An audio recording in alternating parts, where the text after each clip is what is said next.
ründes andis Kristjan-Erik Lääne, tänane peakohtunik avavile. Seekord oli Paa ja see muruväljak natuke liiga libe, hea tõste karistusalasse. Jätk värava ette ja äärel Kivi langenud kaitsetööd tegema, jälle Veelmaa jõuab karistusalasse ka, madal löök. Otse kaitsetesse, nüüd äkki tekib siit mingi variant posti. Läheb langilöök, veel üks üritus seal. Viskutakse löögile ette Illini poolt.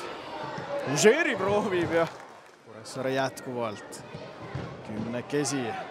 See tähendab, et natukene peaks ruumi justkui rohkem olema. Miil proovib kaugelt ja retkele 3-4 vastu.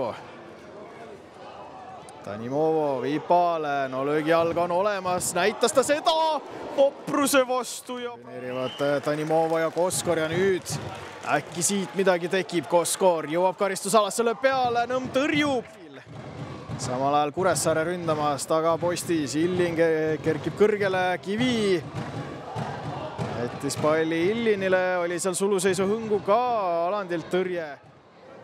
Vahermägi jõuab Demidovile see pall, veel omakorda Illin, ebaõnnestunud. Užeri lang, vahepeal Paa, Tanimovo liiguvad, nüüd tuleb kaugelt löök Užerilt, aga rünnakut üles ehitamas. Demidov palliga liigub keskele, liigub karistusalasse, hästi liigub, sööd ka Illinile ju. Penaltipunkti juures luusimas. No vaatame, ette posti tuleb ja hästi tuleb ja 80 või siiski.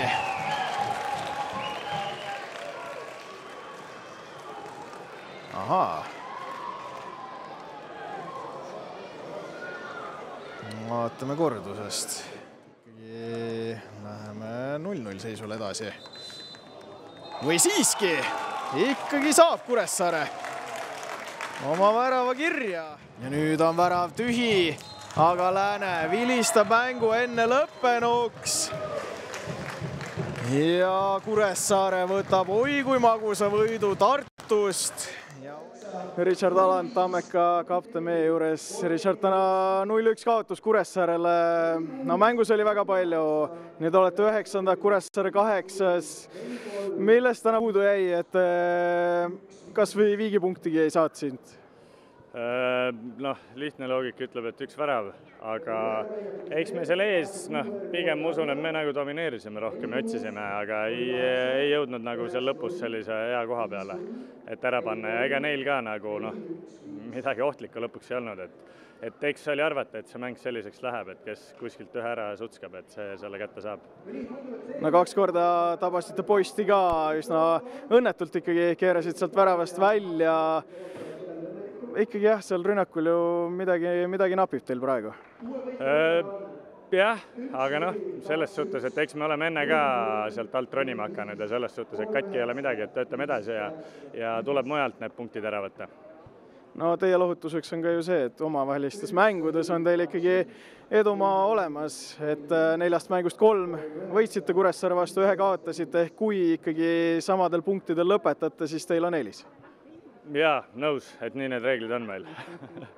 Ehk siis ülemineku mänge veel ei karda? Ei, absoluutselt mitte, et me ju teeme tööd edasi ja selles suhtes, et sinna mänge minna veel, et eks selles suhtes lõpp tuleb raju ja oleme ise selle endale põnevaks teinud. No sellest värava olukorrast ka, kuidas sa ise tundsid, kas sind suluseisus olnud mängijad segasid piisavalt või kõik oli ikkagi reeglite pärane seal? No ma sain kohtuniku tõlgendusest aru, et ega seal mask selles suhtes oli, aga kuna lõpuks see pall, ma sain aru, et tuli just Kallase peast, et siis nad nagu ei fikseerinud seda kui nagu nii-öelda pealelöögiks. Et seal oli nagu keeruline midagi teha. No väravahine ka ikkagi üldjuhul on väga keeruline selles olukorras mingit tõrjet teha. Ei, absoluutselt, et kas sa jääd seal ette, saad kuidagi selle käe või näpu vahele, aga näed, seekord ei õnnestunud, et oli selline loll mäng, et ega neil midagi super ohtlikku ei olnud ja oligi selline üks olukord ja selle lükkasid ära ja jalgpall. No järgmisena ega selles mõttes kergemaks ei lähe, seal tuleb Levadia, Paide, samas enne Kuressaaret mängisite Floraga väga sümpaatselt, ma arvan, et see Flora mäng ju annab ka ikkagi teile enesekindlust nende suurte vastu. Ai, absoluutselt, et kuidas öelda, kui altpoolt võtta ei saa, siis tuleb ülevalt poolt võtta. Nii lihtne ongi. Aitäh sulle, Richard, edu! Ja meie juurde Oskar Pihele ka.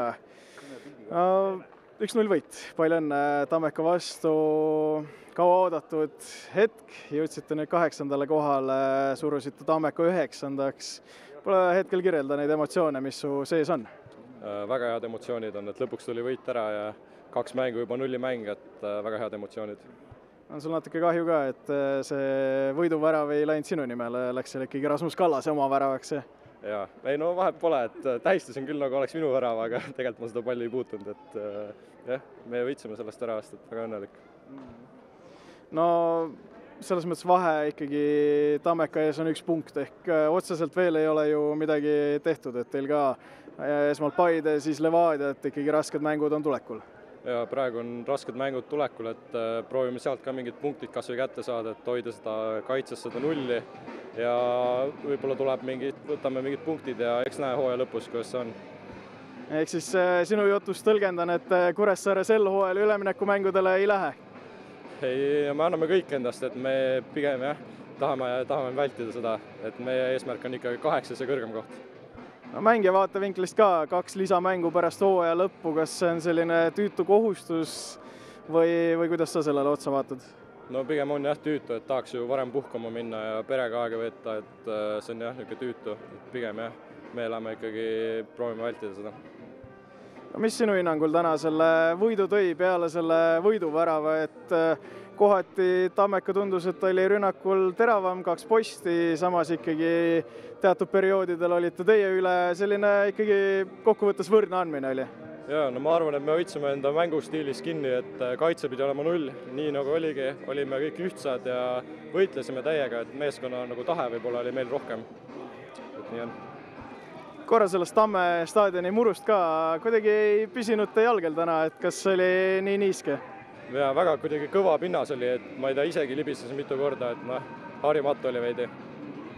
No nüüd siis, nagu mainitud, järgmised tugevad mängud ees, praegu lihtsalt korralik puhkus, trennid ja siis juba järgmistele mängudele edasi. Jah, töötame edasi. Aitäh sulle, Oskar, ja palju edu!